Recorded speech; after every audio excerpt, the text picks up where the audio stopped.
Have you ever wondered what it would be like to look up at the sky from another planet? Well, we no longer have to imagine it, because the James Webb Space Telescope has achieved a historic breakthrough. For the first time, it captured the atmosphere of an exoplanet, a world beyond our solar system, in such stunning detail that we can actually see its clouds. The planet, named YSES-1c, is a gas giant located 306 light-years from Earth, and its atmosphere. It contains clouds made of fine sand and silicate particles, drifting high above the surface. But there's more.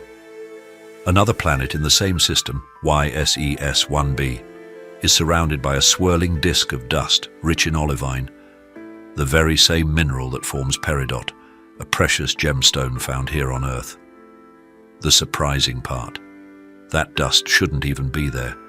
According to scientists, it should have dissipated long ago.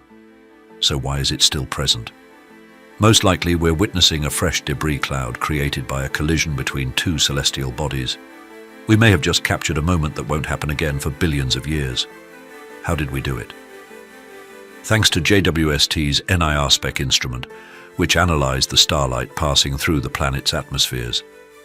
As this light travels, certain molecules absorb specific wavelengths.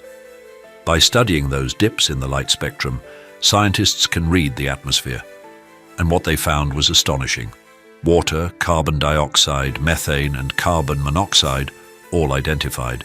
But the most breathtaking part was the silicate dust and cloud layers in the planet's upper atmosphere. Until now, only around 80 exoplanets have been directly imaged. These latest images represent a turning point in the history of astronomy, because now we're not just saying they're out there. We're seeing their skies, their clouds, and maybe even the scars of ancient collisions. The secrets of the universe are beginning to unfold.